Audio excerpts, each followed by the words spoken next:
Hello, Coach. How are you? Evening all. Alberto Perino here, live from Onda Cero. I wanted to analyse, especially the second half, because in the end we saw that if the equaliser hadn't come, a lot of things happened in the last play. I don't know if you think there was also a foul on Mendy in Bellerin's goal.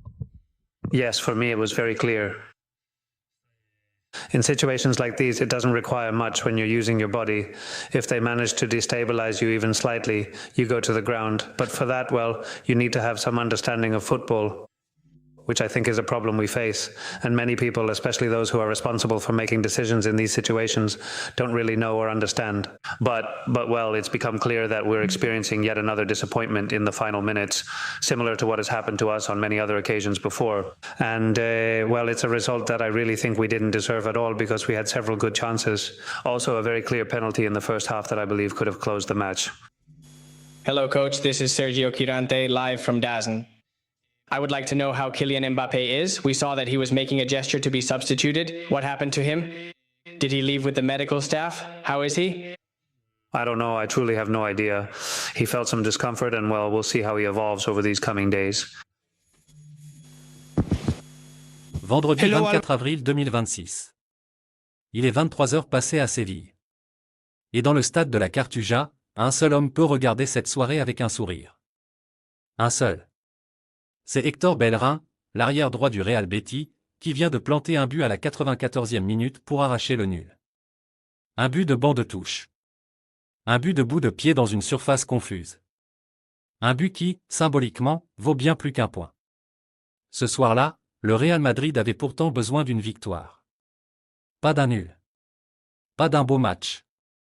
D'une victoire. Pour continuer à rêver. Pour continuer à faire semblant d'y croire. Et ils ont encore échoué. Ce 1-1 contre le Betis, ce n'est pas juste un résultat décevant. C'est une image. L'image d'une saison entière.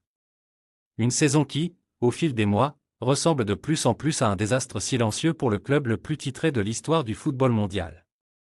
Aujourd'hui, on va analyser ce match dans les moindres détails. On va décortiquer ce qui s'est passé sur ce terrain. Mais surtout, on va replacer ce résultat dans le contexte d'une saison 2025 à 2026 qui pourrait bien rester dans les annales du Real Madrid, et pas pour les bonnes raisons. Installez-vous confortablement. Cette analyse va prendre le temps qu'elle mérite. Pour comprendre pourquoi ce match était si crucial, il faut reposer les chiffres sur la table. Avant le coup d'envoi de ce vendredi soir, le Real Madrid pointait à 9 points derrière le FC Barcelone au classement de la Liga, avec seulement 6 journées restantes à jouer. Mathématiquement, une victoire ne suffisait pas à relancer la course au titre. Mais psychologiquement, une victoire permettait de maintenir une infime flamme allumée. Un nul, lui, l'éteignait définitivement. Et ce contexte de pression, il est le fruit d'une saison entière de turbulences. Revenons rapidement en arrière.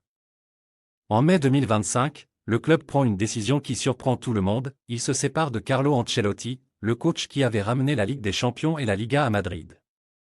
À la place, la direction fait confiance à une légende du club, Xavi Alonso.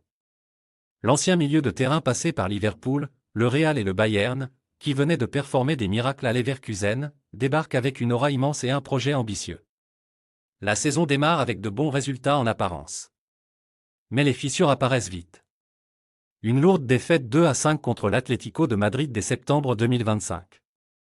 Des éliminations prématurées en Ligue des Champions face à Liverpool et Manchester City dans la phase de groupe. Une irrégularité chronique qui commence à inquiéter. Le tournant arrive le 11 janvier 2026. Le Real Madrid perd la finale de la Supercoupe d'Espagne contre le FC Barcelone, 3-2, en Arabie Saoudite. Xavi Alonso dirige son 34e et dernier match. Le lendemain, à 18h11 précisément, le club publie un communiqué laconique annonçant la fin du mandat de l'entraîneur basque, après seulement 8 mois de collaboration. 8 minutes plus tard, 8 minutes seulement, un deuxième communiqué tombe. Álvaro Arbeloa, ancien défenseur du club et entraîneur de la réserve du Castilla, est nommé entraîneur de l'équipe première. Une nomination qui ressemble moins à un projet qu'à un pansement d'urgence. Arbeloa prend les rênes d'un effectif déséquilibré. Mbappé est là, et il marque beaucoup. Vinicius aussi. Bellingham essaie. Mais collectivement, l'équipe semble naviguer à vue. Et dans les semaines qui suivent, les résultats ne s'améliorent pas vraiment. Il faut ajouter une autre catastrophe à ce tableau noir. Le 14 janvier 2026, le Real Madrid est éliminé de la Coupe du Roi par Albacete, un club de deuxième division espagnole. Le score, 3-2. C'est la première sortie officielle d'Arbeloa comme entraîneur principal, et c'est une humiliation. Puis vient l'élimination en Ligue des Champions, fin avril, par le Bayern Munich. 6-4 sur l'ensemble des 2 matchs. Un quart de finale. Pas une demi-finale, pas une finale. Un quart de finale. Pour le club qui a remporté 15 Ligues des Champions. Bref, avant ce match contre le Betis, le Real Madrid a déjà perdu la Supercoupe d'Espagne, la Coupe du Roi, et la Ligue des Champions. Il ne lui reste plus que la Liga. Et il est à 9 points du leader barcelonais. Revenons maintenant au match. Vendredi soir, à l'Estadio de la Cartuja de Séville. Capacité 60 000 places. Le Betis évolue à l'extérieur de son propre stade cette saison pour des raisons de rénovation, un paradoxe qui n'enlève rien à la chaleur du public sévillan. Arbeloa aligne un 4-4-2 avec Luna dans les buts, Mendy et Alexander-Arnold sur les côtés défensifs, Vichsen et Rudiger en charnière centrale. Au milieu, Valverde et Bellingham. Devant, Brahim Diaz et Thiago Pitarch sur les ailes, avec Mbappé et Vinicius en pointe.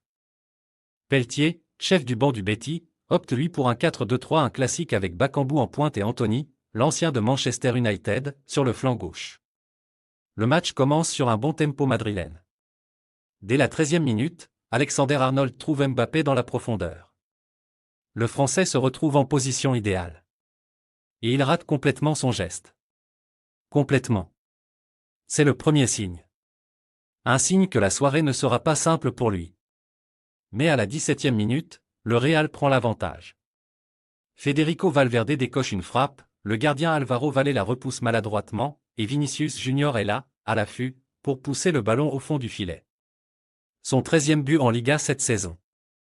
Le score est 1-0 pour Madrid. On se dit, voilà. Le Real va gérer. Il va jouer bas, compacter les lignes, et sortir avec les 3 points. C'est ce qu'il aurait dû faire. Sauf que ce Real Madrid-là ne sait plus gérer. C'est justement son problème chronique cette saison. Après l'ouverture du score, au lieu d'asphyxier le jeu, les Merengues laissent progressivement l'initiative au Betis. Les Verdiblancos commencent à monter le bloc, à mettre de la pression, à multiplier les transitions. À la 54e minute, Mbappé pense inscrire son 2e but de la soirée. Un joli geste dans la surface. Mais l'arbitre siffle hors jeu. Imaginez, si ce but avait été accordé, l'histoire de cette soirée aurait peut-être été différente. Mbappé à 2-0, le match aurait pu être plié. Mais non.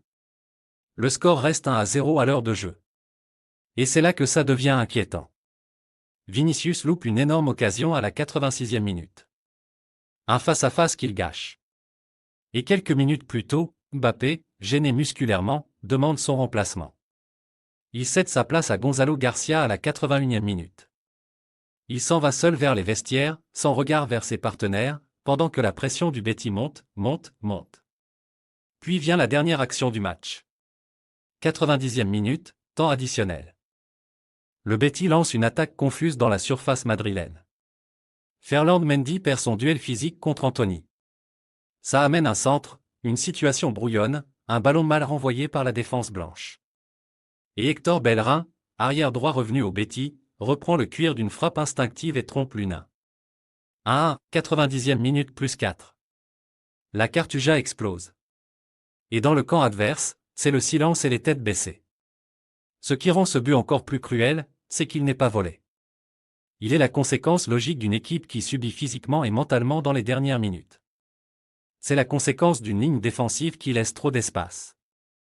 C'est la conséquence d'un Mendy battu trop facilement. C'est la conséquence de 70 minutes de gestion approximative après le but de Vinicius. En termes de statistiques, le match est révélateur. Le Real Madrid n'a posté qu'une menace réelle pendant 90 minutes. Le Betis a progressivement pris le dessus sur le plan athlétique en deuxième mi-temps. Et Andriy Lunin, gardien ukrainien qui remplace toujours l'indisponible Thibaut Courtois, a réalisé plusieurs arrêts décisifs qui ont maintenu son équipe en tête pendant 77 minutes. Sans lui, le score aurait pu être bien plus sévère. Il faut maintenant parler de Kylian Mbappé. Parce que ce match avait une valeur symbolique supplémentaire pour lui, c'était son 100e match sous le maillot du Real Madrid.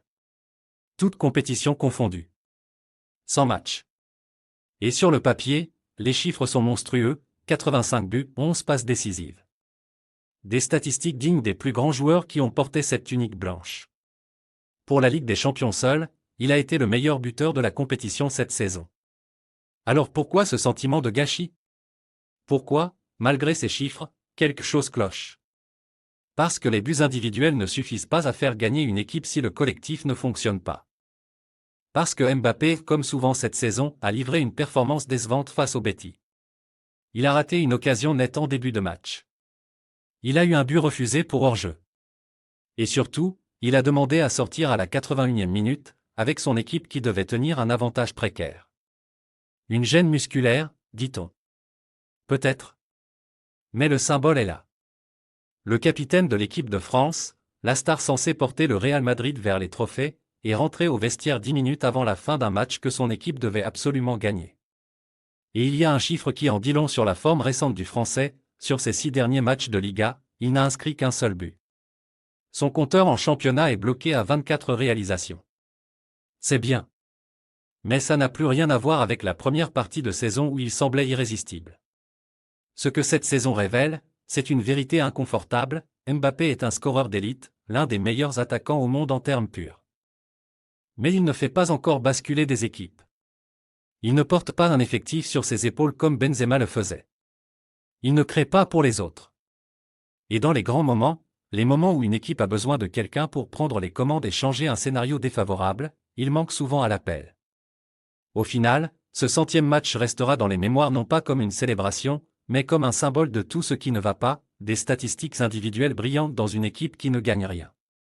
La deuxième saison sans trophée de sa carrière en club, après 2015 à 2016 avec Monaco. Un fait rarissime pour un joueur de son calibre. Reprenons l'ensemble du tableau. Depuis le début de cette saison 2025 à 2026, voici ce que le Real Madrid a perdu, la Supercoupe d'Espagne, finale perdue contre le FC Barcelone, 3-2, en janvier 2026. Un titre que le Real avait l'habitude de considérer comme un bonus. Perdu. La Coupe du Roi, éliminée dès les 16e de finale par Albacete, un club de 2e division, 3-2. Une honte sportive. Perdu. La Ligue des Champions, quart de finale face au Bayern Munich, 6-4 sur l'ensemble des deux matchs. Un 4-3 à l'Allianz Arena en soirée retour, avec des buts tardifs de Luis Diaz et Michael Olise pour retourner la vapeur alors que le Real menait 3-2. Perdu. La Liga, leader depuis des mois, le Barça a creusé un écart qui semble désormais insurmontable. À 7 ou 8 journées de la fin selon les semaines, Madrid accuse 9 puis 11 points de retard. Le titre? Mathématiquement possible dans les rêves. Pratiquement impossible dans les faits. 4 compétitions. 0 trophée. C'est ce que l'on appelle une saison blanche. Et ce sera la première vraie saison blanche, la première sans aucun titre majeur, pour le Real Madrid depuis 2020 à 2021. Mais il y a une nuance importante à apporter. La saison précédente, 2024 à 2025, avait déjà été une déception. Certes, le Real avait remporté la Supercoupe d'Europe et la Coupe intercontinentale. 2 titres. Mais ces compétitions, aussi honorables qu'elles soient, sont loin du niveau d'exigence habituel de la Maison Blanche. Les supporters madrilènes eux-mêmes ne les considèrent pas comme des titres majeurs. Ce qui signifie que selon une lecture plus stricte, le Real Madrid est en train de vivre une deuxième saison consécutive sans titre qui compte vraiment. Sans Liga. Sans Ligue des Champions. Sans Coupe du Roi. Un désert sportif inédit depuis de nombreuses années pour ce club. Et pour un club dont l'ADN est de gagner, dont la culture entière repose sur la victoire, sur les remontadas et les miracles européens, cette situation est presque existentielle. Au-delà des résultats, ce qui frappe dans cette saison du Real Madrid, c'est la répétition de certains symptômes. Des maux que ni Xavi Alonso, ni Arbeloa après lui, n'ont réussi à soigner. Le premier, l'incapacité à fermer les matchs. Contre le Betis, ce n'est pas la première fois. C'est même devenu une habitude. Le Real Madrid ne sait plus gérer un avantage. Il mène, il recule, il laisse l'adversaire revenir. Ce but de Bellerin à la 94e minute est le prolongement d'une tendance statistique documentée, c'était le 10e match consécutif en Liga où le Real encaissait au moins un but. 10 matchs de suite sans garder sa cage inviolée. Le deuxième, la fragilité défensive structurelle.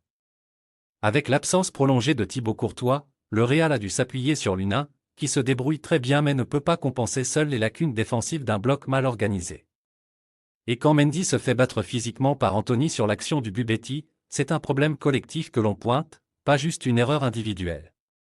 Le troisième, les blessures à répétition. Courtois toujours absent. Militao rechute, une nouvelle blessure aux ischio-jambiers diagnostiquée. Rodrigo indisponible pour la fin de saison sur une lésion du ligament croisé. Arda Güler, expulsé lors du Bayern Real et blessé ensuite. Trent Alexander-Arnold, statut incertain après le match contre le Betis. Le Real Madrid a traversé la saison avec un infirmerie à moitié pleine en permanence. Le quatrième, l'instabilité sur le banc. 2 entraîneurs en une saison. Xavi Alonso, qui n'a pas eu le temps de construire quoi que ce soit, limogé après la Supercoupe. Arbeloa, promu de la réserve dans l'urgence, qui fait ce qu'il peut mais dont l'inexpérience à ce niveau se voit. Le Real Madrid a navigué sans cap fixe pendant la deuxième moitié de saison. Et le cinquième, peut-être le plus philosophique, une identité de jeu introuvable. Xavi Alonso voulait construire quelque chose de nouveau, un Real Madrid plus actif, plus pressing. Arbeloa est revenu à des valeurs plus conservatrices. Mais entre ces deux visions, l'équipe ne sait plus vraiment ce qu'elle est. Elle n'a plus la fluidité du Real d'Ancelotti, ni la solidité d'un nouveau système. Elle est entre deux eaux. Ce 1-1 contre le Betis, vu de l'extérieur, peut sembler être un simple match nul de milieu de tableau. Un résultat parmi d'autres dans une Liga dense. Mais si on le replace dans son contexte, ce résultat est un révélateur. Le révélateur d'une saison entière qui s'effondre doucement, discrètement, mais sûrement. Le Real Madrid finira cette saison 2025 à 2026 sans Liga. Sans Ligue des Champions. Sans Coupe du Roi. Sans Supercoupe d'Espagne. 4 compétitions. 0 titre. Et le nul concédé à Séville, à 94 minutes d'un match qu'il pouvait et devait gagner, n'en sera que la dernière illustration. Les questions de l'été vont être nombreuses. Arbeloa restera-t-il sur le banc? Qui sera l'entraîneur de la Casablanca la saison prochaine? Florentino Pérez va-t-il accepter de recruter massivement, ou faire confiance à sa jeunesse? Mastantuono, arrivé cet été avec beaucoup d'espoir, a-t-il besoin d'un prêt pour se relancer? Le duo Mbappé-Vinicius suffira-t-il vraiment dans un collectif qui dysfonctionne? Une chose est certaine, le Real Madrid a le personnel pour gagner des titres. Les individualités sont là. Mbappé avec ses 85 buts en 100 matchs. Vinicius qui reste l'un des ailiers les plus dangereux d'Europe. Bellingham, Valverde, des joueurs de classe mondiale. Mais les grandes équipes ne se construisent pas sur les individualités seules. Elles se construisent sur un projet, sur une identité, sur une culture collective. Et ça, le Real Madrid l'a perdu quelque part entre le départ d'Ancelotti et la saison de turbulence qui a suivi. Ce soir du 24 avril 2026, à Séville, le but d'Hector Bellerin à la 94e minute n'a pas seulement coûté 2 points au Real Madrid. Il a signé l'acte officiel d'une saison blanche. Une de celles dont on se souviendra longtemps. Pas pour les mauvaises raisons habituelles, un adversaire plus fort, une malchance criante. Mais pour une raison bien plus difficile à accepter, une équipe qui, tout au long d'une saison, n'a jamais vraiment existé comme équipe. Voilà pour cette analyse. Si vous avez aimé cette vidéo, n'hésitez pas à la liker et à vous abonner pour ne rater aucun décryptage du football européen. Et dites-moi en commentaire, pensez-vous que le Real Madrid peut se relancer dès la saison prochaine, ou que la reconstruction sera longue? À très bientôt.